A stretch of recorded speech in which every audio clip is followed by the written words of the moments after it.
Саясий кызматтагылардын кош жарандуулугу тууралуу маселе жыл башында Жогорку Кеңештин депутаты Дамирбек Асылбек уулу Казакстанда контрабандага айыпталып кармалган соң кайрадан талкуулана баштады. Анткени эл өкүлү кылмышка шектелип колго түшкөндөн кийин кошуна өлкөнүн атуулу болуп туруп парламентке мандат алып келгени аныкталган. Муну Казакстандын расмий органдары тастыктап, Борбордук шайлоо комиссиясы Дамирбек Асылбек уулунун депутаттык ишмердүүлүгүн токтотту. Эң кызыгы, Кыргызстанда кош жарандыгы бар адамдын мамлекеттик кызматкер болуусуна мыйзам тыюу салганы менен аны бузгандарга эч кандай жаза көрсөтүлгөн эмес. Болгону мандатынан ажыратылат же кызматтан четтетилет. Белгилей кетсек, акыркы 2 жыл ичинде кош жарандык үчүн 2 эл өкүлүнүн депутаттык ишмердүүлүгү токтотулду. 2016 жылы Жыргалбек Саматов Россиянын атуулу экени ачыкка чыккан соң БШК мандатынан ажыраткан. Бизде эч жоопкерчилик жок. Мисалы ушундай президент болуп калса, башка атылдык бар болгон депутат болуп калса, бизде эми билесиз, бул жерде купуя маалымат менен бизге жерде иштеп калабыз.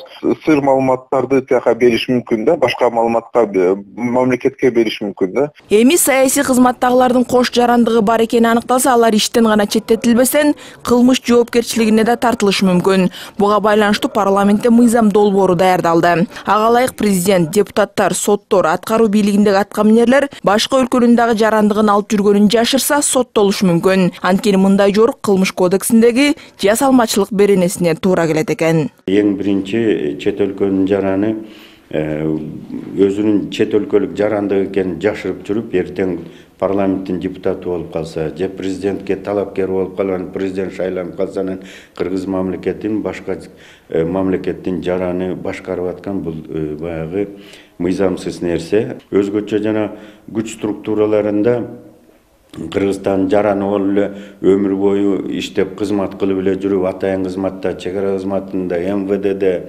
Коргоо министрлигинде, анан пенсия чыкканда эле Россия же Казакстан жарандыгын алып атат. Эмне үчүн тез арада алар алып калды? Эмне себеп менен? Демек булар мурда жаран болуп жүргөн. Бирок саясий кызматтагылардын кош жарандыгын кайсы орган текшерери белгисиз. Борбордук шайлоо комиссиясынын буга мүмкүнчүлүгү жок. Андыктан эки өлкөнүн атуулдугун алып жүргөндөрдү аныктоо оор бойдон калууда. Документтин демилгечилери кыргызстандык жарандар көп кайрыла турган өлкөлөр менен бул жаатта атайын келишим түзүүнү сунушташат. Алсак, Россия, Казакстан, Түркия, Өзбекстан, Тажикстан жана Кытай мамлекеттери менен иш алып барса болот дешет. Орган бар да, СМБ деген бар да.